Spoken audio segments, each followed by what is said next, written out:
Hoje é um dia especial, um dia de atividades da nossa MCA, Mulheres Cristãs em Ação. E hoje também é celebrado o Dia da Bíblia. Eu queria convidar, da Escola Dominical, que a gente estuda a Bíblia. Queria convidar a irmã Neide a vir aqui à frente, junto com a irmã Ilma. Venha cá, irmã Ilma. Cadê o Valdivino? Precisamos de um corrimão no centro, Valdivino. Vem cá, irmã Neide, junto com a Ilma. A irmã Neide, na condição de coordenadora da nossa MCA, hoje ela convidou a irmã Ilma, que é uma das irmãs que nós temos aqui na igreja, muito ativa na questão da educação. E no dia que celebramos o dia da escola bíblica dominical, a irmã Neide fez o convite para que a irmã Ilma trouxesse a meditação ao nosso coração. E eu quero convidar agora a irmã Neide a orar pela irmã Ilma, entregando esse tempo, e que os desafios que a irmã Ilma trará ao nosso coração, com foco na questão da educação na igreja, possa fazer você refletir e valorizar a cada dia o estudo da palavra. Amém? Vamos orar com a irmã Neide. Pai querido, queremos agradecer, Senhor, essa oportunidade. Pai, queremos te agradecer, Senhor, pelos momentos que já passamos aqui na tua casa. Senhor, neste momento tão especial, Pai, quero colocar nas tuas mãos a vida da irmã Ilma, que o Senhor possa estar usando ela de acordo com o teu querer, e assim, Senhor, nós possamos sair daqui bem cheios da tua presença, Pai, bem cheios do teu conhecimento. No teu nome que eu oro agradecida, sabendo que o Senhor responde a todas as nossas orações. Amém. Amém. Amém. Deus abençoe.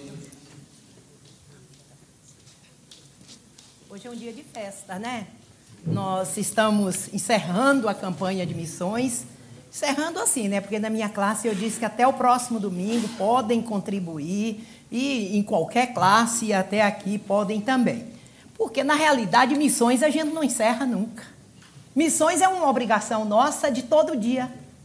O que é ser missões? O que é fazer missões? É cumprir a ordem de Jesus, que está em Mateus 28, 19, e que é a divisa de missões mundiais. Todos nós sabemos de cor. Vamos falar juntos?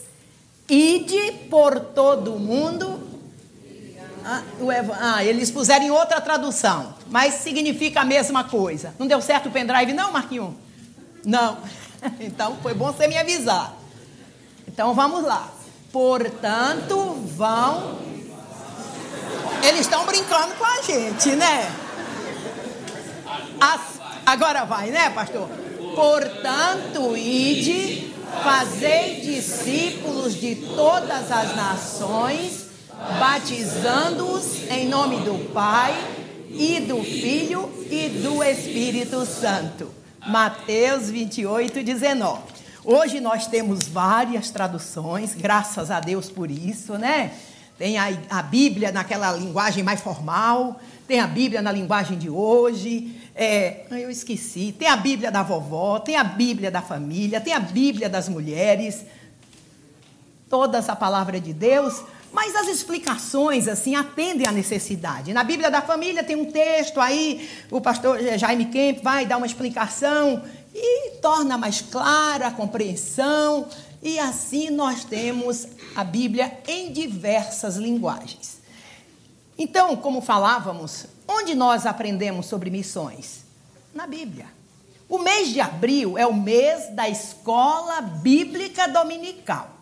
Lá na escola secular, a gente estuda português, matemática, história, geografia. Mas na escola bíblica dominical, nós estudamos o quê? A Bíblia. A Bíblia, a palavra de Deus. É dominical porque a gente se reúne aos domingos. Mas a gente não vai estudar a Bíblia só aos domingos. A gente estuda a Bíblia, né? Todos os dias, em determinados momentos. Ela poderia ser essa escola bíblica segunda, terça, quarta, mas é conveniente para nós que seja aos domingos, porque é o dia do descanso, é o dia do Senhor, e aí nós aproveitamos e nos reunimos para estarmos estudando a palavra de Deus. Os irmãos vão lembrar, vamos pensar um pouquinho em Moisés, quando recebeu os 10 mandamentos.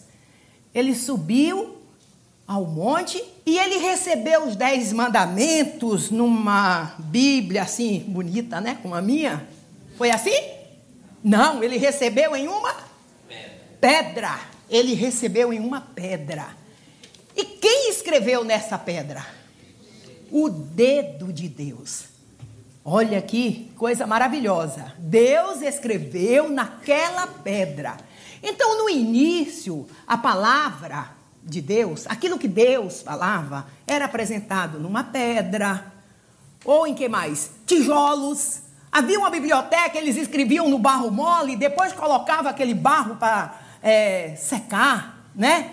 E então estava ali, havia uma biblioteca, né, toda em barro. E depois o Novo Testamento, a gente lê que foi escrito em pergaminho, né? Então, foi assim que começou a escrita da Bíblia. Nós somos um povo privilegiado, porque nós temos hoje a Bíblia, ó, de todos os tamanhos, né? Com diversas formas de escrita, somos privilegiados.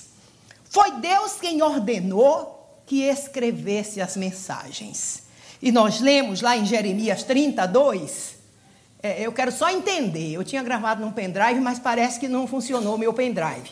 Mas o texto bíblico vai, Jeremias 32, assim diz o Senhor, o Deus de Israel, escreva num livro todas as palavras que eu lhe falei. Olha a ordem de Deus, não tinha naquela época uma Bíblia, um livro como esse, mas Deus deu a ordem para que escrevessem todas as palavras que ele estava falando, que ele havia falado. Apocalipse 1:11, lemos: o Senhor ordenou a João, o que vês, escreve num livro e envia-o às 7 igrejas que estão na Ásia. Ainda em Apocalipse 1:19, nós lemos. Vamos ler junto? Escreve, pois, as coisas que tem visto, e as que são, e as que depois destas hão de suceder. Então, meus irmãos, foi Deus que mandou que escrevessem. A Bíblia foi escrita no início em 2 idiomas, o hebraico antigo, grego popular, e tem algumas porções que foi escrito em aramaico. Então, para nossa felicidade, nós temos a Bíblia Sagrada. Ela é dividida em Antigo Testamento e Novo Testamento. No Antigo Testamento, nós temos 39 livros. E no Novo Testamento, 27 livros. Então, este livro que nós carregamos aqui, tem 66 livros. Uma biblioteca, né? Um privilégio. Nós temos aqui informações de todo tipo. E que atende à necessidade de qualquer pessoa. Às vezes o estudante de direito fica todo contente quando lê algumas leis lá. Olha, mudaram, isso aqui está funcionando. Está lá na Bíblia, lá no Antigo Testamento. É lá no Antigo Testamento que veio a ordem que tudo que fosse, todo contrato que fosse feito, tinha que ter 2 testemunhas. Hoje é obrigatório o contrato para ter valor, né? Tem que ter 2 testemunhas. Já está lá no Antigo Testamento. Já está lá na palavra de Deus, né? Então, nós temos este livro nas nossas mãos, à nossa disposição, para a gente ler, para estudar, para meditar. Ela foi escrita, os 10 mandamentos, sob o dedo de Deus.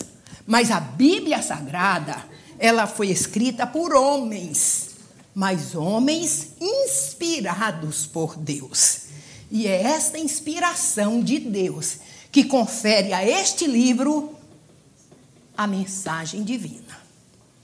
Nós sabemos que este livro é a palavra de Deus, porque Deus inspirou homens para que escrevessem.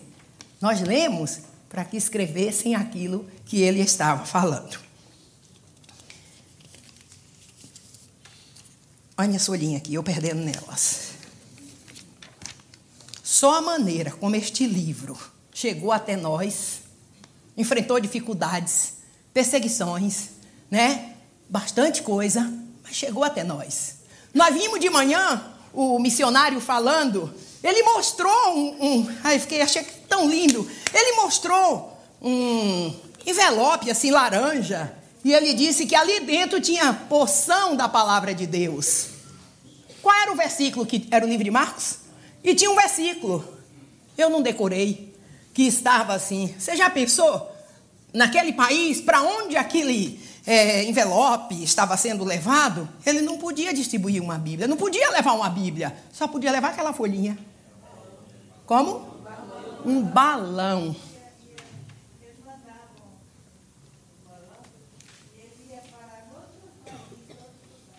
Você vê que dificuldades? E a gente tem a Bíblia Sagrada e não dá muito valor, né? Eu vi no Jornal Batista essa semana que agora lançaram uma que é como uma carteirinha. Toda bonitinha, assim, pequena, que você fecha, assim, uma carteira. Já fiquei toda animada. Perguntei para a Jadne e Gessé. Não já tem lá, né? Porque é interessante você dar um presente para uma pessoa, dar uma carteira. Quando ela abre a Bíblia Sagrada, é a palavra de Deus, né? Como livro de Deus, a Bíblia é tão divina que traz para nós a glória de Deus e a manifestação do seu amor ao enviar seu único Filho, Jesus Cristo, para morrer por nossos pecados, tornando-se o caminho que nos leva ao céu. O que é que diz João 3,16? Vamos juntos? Porque Deus amou o mundo de tal maneira que deu seu Filho unigênito, para que todo aquele que nele crê não pereça, mas tenha a vida eterna. Nós vimos aqui o pastor apresentando uma criancinha. Que amor, né? Como os pais ficam felizes. Todos nós amamos os nossos filhos. Deus também amava o seu filho, mas ele enviou o seu filho para que morresse em nosso lugar.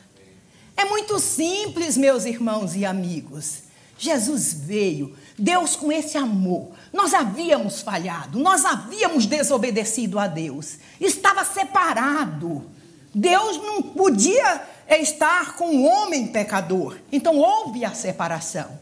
E o próprio Deus providenciou um meio para que acabasse essa separação e que esse homem pudesse voltar para ele, mandando o seu filho, que morreu na cruz, que derramou o seu sangue, para que nós pudéssemos ter a nossa salvação.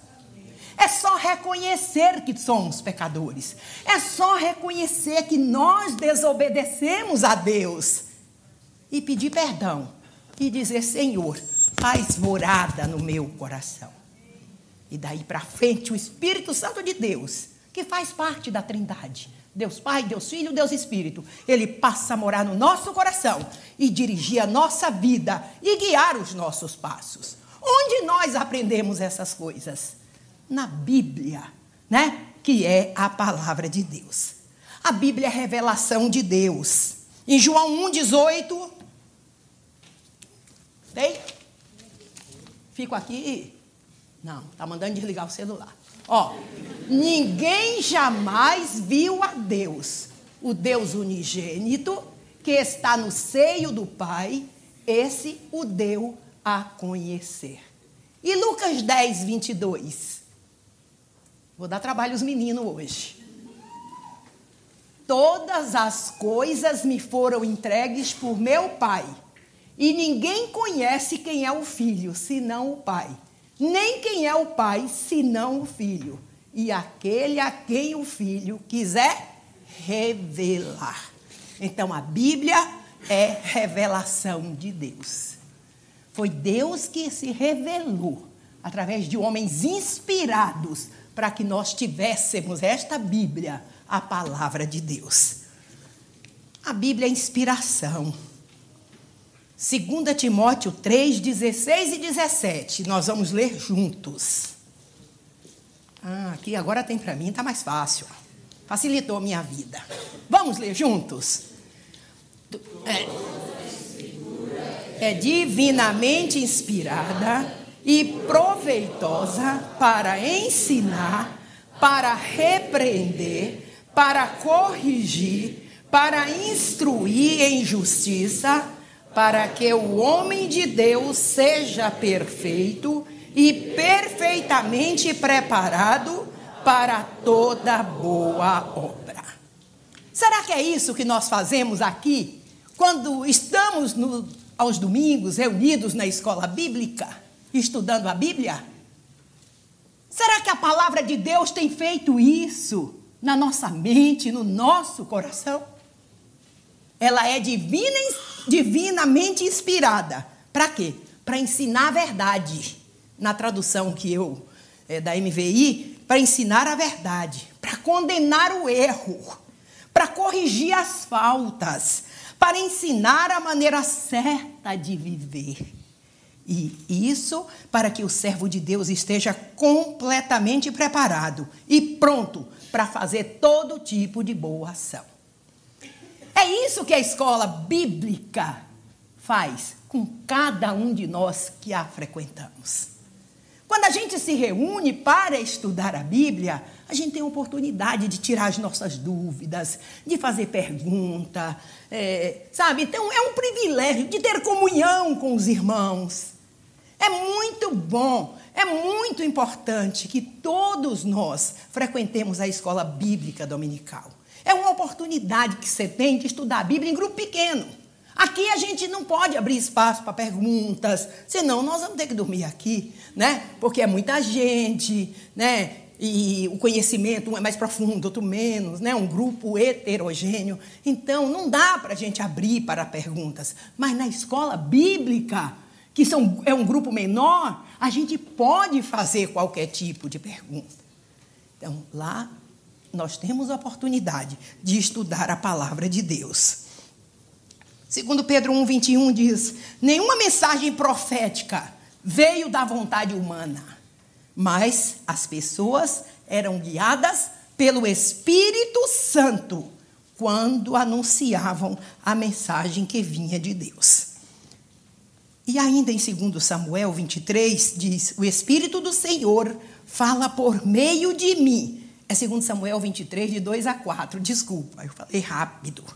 O Espírito do Senhor fala por meio de mim, e a sua mensagem está nos meus lábios. O Deus de Israel falou, o protetor de Israel me disse.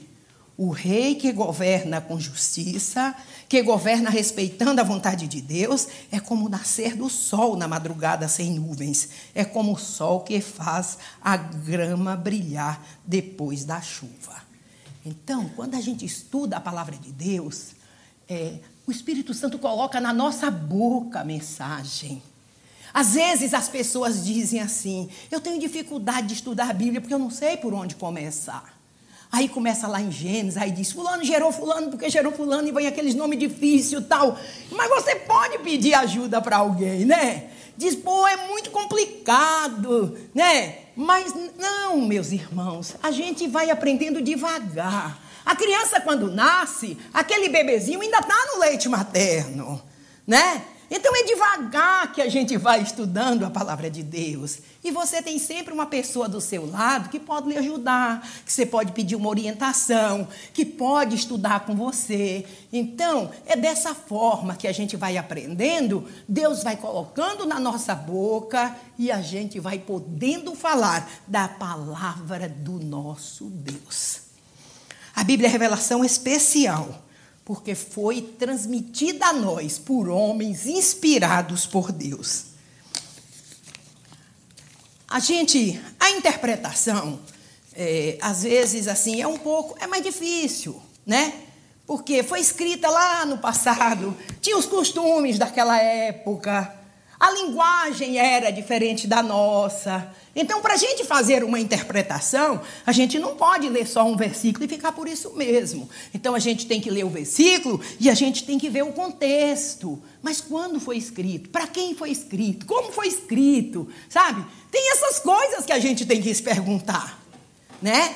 E se a gente não sabe, tem sempre alguém aqui na igreja que pode lhe orientar e pode lhe ajudar nessa interpretação. Lembra da história do eunuco? Atos 8, 30 e 31? Olha lá, é uma história que todo mundo conhece. E correndo Filipe, ouviu que lia o profeta Isaías e disse: entendes porventura o que estás lendo? E o que é que ele respondeu? Pois como poderei entender se alguém não me ensinar? E rogou a Filipe que subisse com ele e se sentasse. Você vê? Não era uma pessoa sem instrução. Era uma pessoa instruída, mas não estava entendendo o que estava lendo, né? E ele deu oportunidade para que Filipe subisse e que fosse explicar. O que é que nós precisamos para a gente ler, compreender e meditar, certo? Ou colocar em prática. O que é que nós precisamos? A primeira coisa que nós precisamos é ser crente. O que é ser crente? É crer em Deus, que nos criou, que criou o universo. Você precisa crer em Jesus Cristo como Senhor e Salvador da sua vida. Isso é ser crente. Crer em Deus, crer em Jesus Cristo, né? Que morreu para salvar, que é o Senhor e Salvador. E crer também na Bíblia, na palavra de Deus. Tem pessoas que dizem, eu não creio em Deus. Mas na hora que a barriga dói é por quem primeiro chama. Não é assim? Então, a gente escuta e só ora. E pede a Deus por aquela pessoa, para que ela possa compreender. E possa entender a bobagem que ela está falando e dizer que não crê em Deus.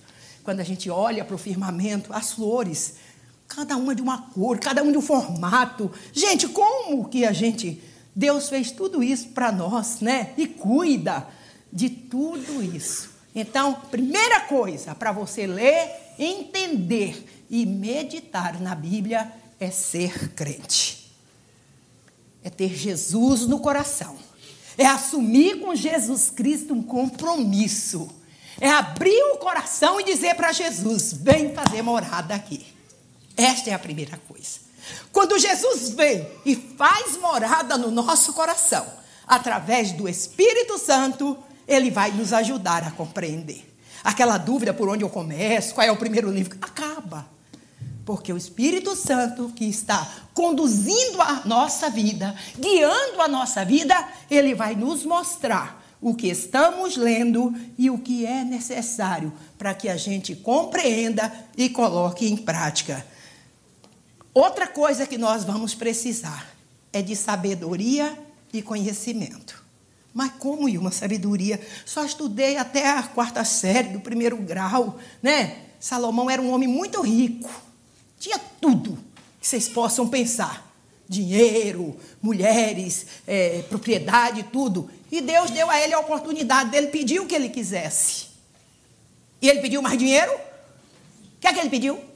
Sabedoria. Ele pediu sabedoria. O que é que diz em Tiago 1,5? Ora, se algum de vós tem falta de sabedoria, peça a Deus, que a todos dá liberalmente, e não censura, e ser-lhe-á dada. Então, nós temos aí a receita, né? Nós temos que ter sabedoria. E se não tem, nós temos que pedir a Deus. O conhecimento a gente só adquire à medida que a gente vai estudando. À medida que eu vou estudando, eu vou aprendendo. Hoje eu comecei a ensinar um versículo para a Letícia há 2 anos e 5 meses. O Senhor é o meu pastor e nada me faltará. Salmo 23:1. Então, o conhecimento, ela está começando a adquirir agora. Então, a gente, em qualquer idade, a gente pode começar a adquirir o conhecimento necessário para que possamos meditar, colocar em prática aquilo que nós estamos estudando. nós temos que ter um tempo e lugar adequado para um momento de estudo e meditação. A gente não pode chegar. Tem gente que gosta. Eu vou abrir assim, ó. Onde essa é a mensagem para hoje. Não é assim que a gente estuda a Bíblia. Não é verdade? Não é dessa forma. Eu estou convidando vocês para estudar a Bíblia. Fica parecendo um sorteio, né? Está fazendo sorteio, alguma coisa. Não, nós precisamos ter um lugar adequado para a gente pegar e ler. É difícil? Começa lá no Evangelho de João, né? Vai, lê o Evangelho de João, ele não é difícil, não. Lê o livro de Tiago, é um livro pequenininho, mas de uma sabedoria, ensina as relações sociais, como é que a gente deve viver uns com os outros. Fala que tem falta de sabedoria para pedir a Deus. Manda a gente ter cuidado com a língua, que do jeito que põe o cabresto na boca dos animais, que tem que pôr na nossa língua também. Porque a língua pode fazer uma pessoa se levantar, viver, mas pode também destruir e matar. Então, ele é, assim, para as nossas relações pessoais, muito importante. Então, a gente tem que se interessar e tem que começar. Outra coisa, ler com atenção. Não importa, às vezes você escuta a pessoa dizer, eu li hoje 10 capítulos, né? Ele conseguiu ler os 10, mas se você conseguir ler só um capítulo, que tem só 5 versículos, louvado seja Deus por isso. O importante é que a gente leia. Não importa a qualidade, a quantidade, importa a qualidade da sua leitura, do seu estudo, do tempo que você gastou ali com a palavra de Deus.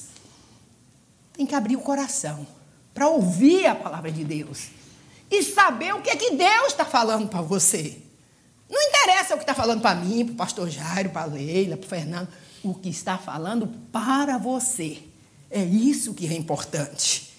E se dispor a obedecer àquela ordem que Deus está lhe dando.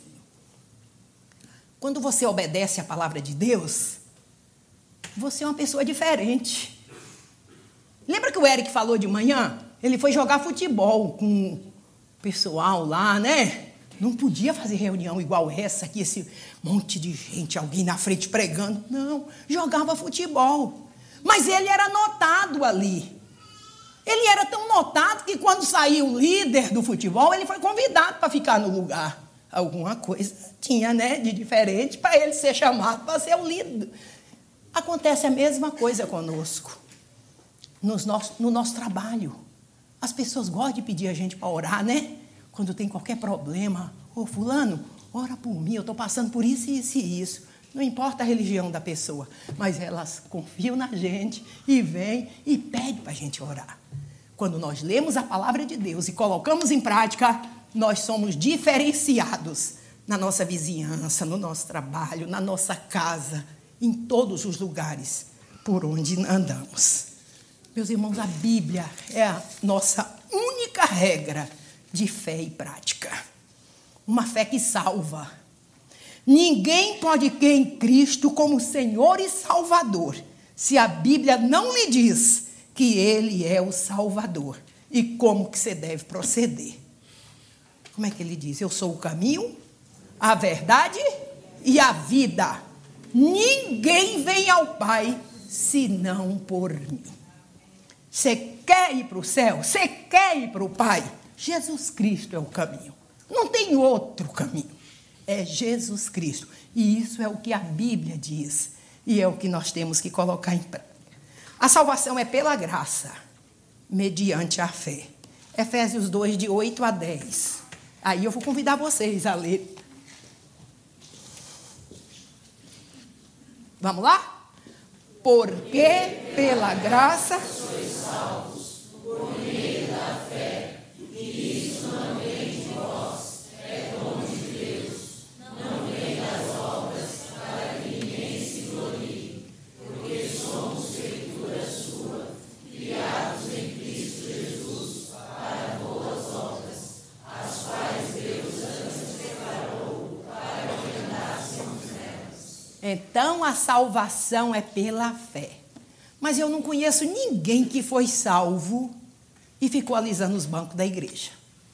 Sentadinho, na boa, né? A pessoa aceitou Jesus, quer contar para todo mundo. Quando a gente ganha um presente, quando a gente troca de carro, a gente não quer mostrar para as pessoas que a gente quer bem?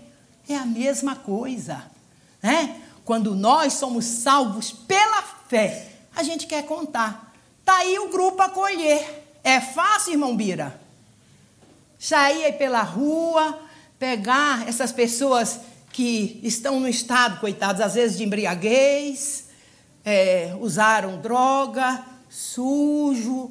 Teve uma senhora que teve que dar banho aqui outro dia para que levassem para lá. Não é fácil, mas nós fazemos isso porque eu quero a salvação só para mim. Que egoísmo, hein?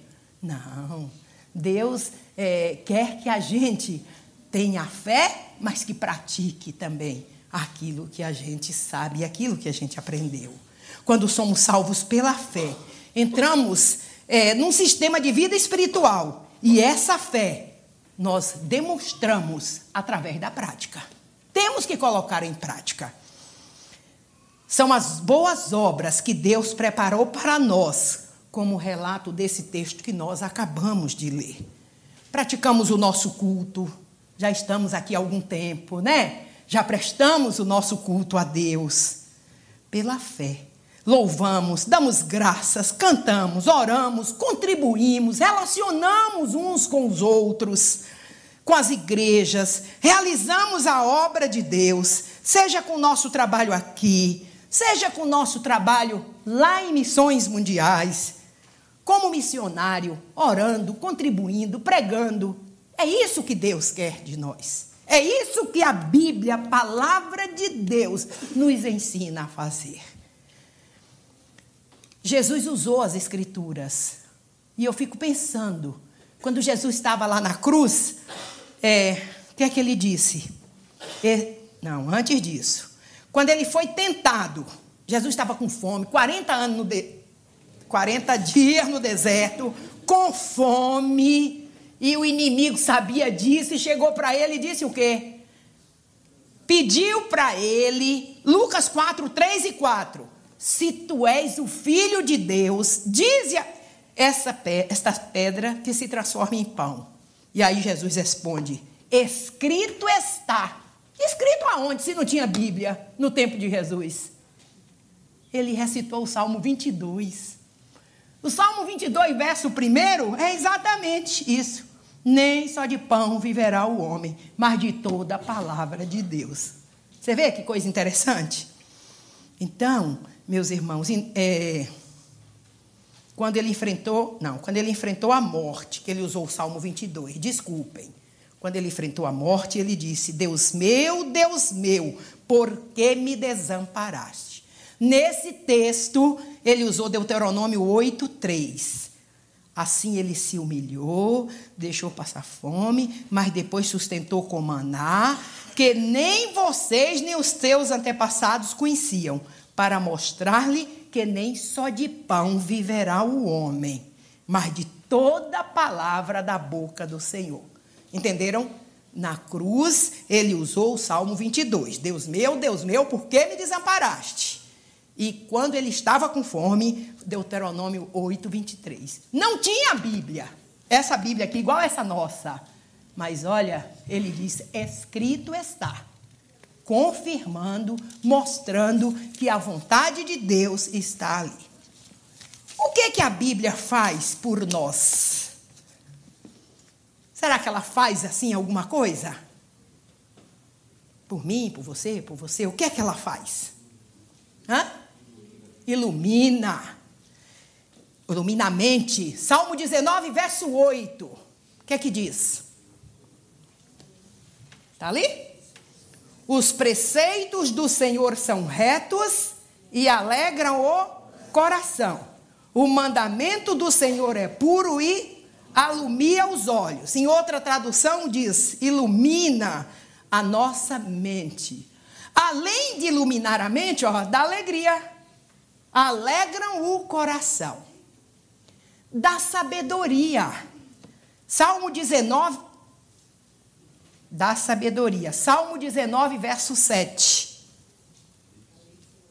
Pode falar. A lei do Senhor é perfeita e refrigera a alma. O testemunho do Senhor é fiel e dá sabedoria aos simples. Não importa que curso você fez, não importa que escola que você estudou, dá sabedoria a quem? Aos simples. Não é aos sábios, não é aos doutores, não, dá sabedoria aos simples. Então a palavra de Deus dá para nós sabedoria, dá alegria, ilumina a mente, livra do pecado. Salmo 119, verso 11. Olha lá. Escondi a tua palavra no meu coração, para não pecar contra ti. Como é que eu vou esconder uma Bíblia desse tamanho aqui dentro desse coração aqui? Nem vai caber. Como será que isso acontece? Como que a gente pode esconder a Bíblia no nosso coração? Hã? Lendo. Fazendo como, Eliné? Memorizando é uma coisa importante. Ai, que esses problemas de coluna, volta e meia tem que fazer uma ressonância magnética. É 20 minutos lá dentro daquele tubo fechado, sem poder se mexer. E quando faz duas partes, se for coluna cervical, lombar, são 40. Então, vamos recitar os versículos que aprendeu. Não tem outro jeito. A minha irmã disse, lembra das anedotas do meu pai? Eu digo, aí eu vou ter que rir, eu não posso me mexer. É melhor recitar os salmos, né, pastor Valdir? Vamos ver, é Salmo 1, é Salmo 23, é Salmo 46, 122. Mas tem uma hora que a gente, nem o Pai Nosso a gente consegue, porque vai dando uma aflição que o tempo não passa, sabe? Mas precisamos ter na nossa mente partes da palavra de Deus. É legal a gente dizer para uma pessoa, é legal você dizer para um colega seu, ele está em dificuldade, né? Salmo 37, entrega teu caminho ao Senhor, confia nele e ele tudo fará. Não é legal? A pessoa se sente assim fortalecida. Você está dando uma direção. Você está dando uma solução para o problema dele. Entrega o coração. Confia nele. E Deus vai te ouvir e ele vai resolver o teu problema. Então, nós temos que ter na nossa mente, no nosso coração, a palavra de Deus, para que possamos viver de uma forma que lhe agrade. Ele nos livra do pecado. Foi esse que eu falei, não foi? Ele dá luz e direção. O que é que diz o Salmo 119, 105? Lâmpada para os meus pés é a tua palavra e luz para o meu caminho. Como é bom uma lâmpada quando a gente está no escuro, né? Acho que foi o ano passado que nós demos para os pais uma lanterninha, né? Às vezes a gente está num lugar, aquela escada, faltou energia, a gente tem aquela lâmpada miudinha, e aquela lâmpada vai alumiando e a gente consegue chegar no 14º andar, né? Então, uma lâmpada, como é importante. A palavra de Deus é lâmpada para os nossos pés, que ilumina o nosso caminho. Para o cristão, a Bíblia é o melhor livro e a escola bíblica dominical, a melhor escola. É a escola onde se cresce no conhecimento de Deus, conhecimento que conduz à prática da obediência. E é exatamente esta obediência que faz com que bênçãos de Deus recaiam sobre os servos de Deus, sobre as suas famílias e sobre a igreja. Temos experiências positivas, verdadeiras bênçãos, advindas com a frequência à escola bíblica dominical. Se você, meu irmão, não tem tido este privilégio de frequentar a escola bíblica dominical, peça a Deus que tire os problemas que têm impedido de você vir pela manhã. E se houver necessidade, quem sabe, a gente pode fazer também um grupo à noite, à tarde, para que você tenha o privilégio de estudar a palavra de Deus. Ano passado nós estudamos o ano inteiro sobre família, né, Liné? Em vários aspectos, segundo o Novo Testamento, e assim vai. O inimigo tem mexido com as nossas famílias, e nós temos estudado a Bíblia, e nós temos visto a orientação da palavra de Deus para que as famílias sejam fortalecidas, né? E que possam, junto, a família unida, servir a Deus. Então, nós temos esses privilégios na escola bíblica dominical. Dos estudos resulta um maior relacionamento com Deus. As nossas dúvidas são esclarecidas. Se o professor não sabe, ele diz, no próximo domingo, eu vou estudar, vou pesquisar, vou pedir ajuda ao pastor Jair, pastor Valdir, e no próximo domingo eu vou trazer a resposta para a sua dúvida. Não vejo problema nenhum em a gente dizer para a pessoa que não sabe e que vai pesquisar e que traz a solução depois. Na escola bíblica dominical, o Deus vivo, que é o autor da Bíblia, fala aos nossos corações. E a nossa alegria é renovada quando a gente está estudando a palavra de Deus. Então, além do desenvolvimento espiritual, que é muito importante. Concluindo, a Bíblia é um manual de vida, que tem toda a orientação necessária para que possamos viver de acordo com a vontade de Deus. É a escola bíblica a mais importante organização na estrutura funcional da igreja. Ao longo da sua história, essa organização tem contribuído para a edificação de vidas. Muito mais que uma agência acadêmica, uma escola secular de ensino, a palavra de Deus. A escola bíblica tem mudado vidas, tem ajudado na comunhão dos crentes. E a escola bíblica dominical tem contribuído para o crescimento espiritual da igreja. Que nós possamos dar mais valor à palavra de Deus. Que nós possamos estudar com mais amor a palavra de Deus. Estudar e colocar em prática. Porque se a gente só decorar, só ler e só ficar lendo e não transformar a nossa vida e não procurarmos fazer aquilo que a palavra de Deus está mandando, não está correto. A gente precisa estudar, transformar a nossa vida e colocar em prática. Que Deus nos ajude e nos capacite para que possamos estudar este livro sagrado, que é a palavra de Deus. Amém? Amém. Nós temos ainda a irmã Arlinda, que tem uma poesia para ser recitada na programação da MCA, Mulheres Cristãs em Ação.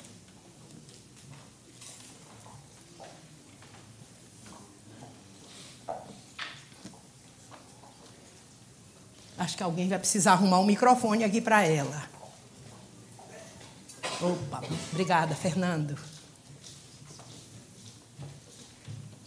E depois da palavra da irmã Arlinda, eu não sei, Fernando, para quem eu vou passar a palavra. Cadê o pastor Jairo? Pastor Jairo.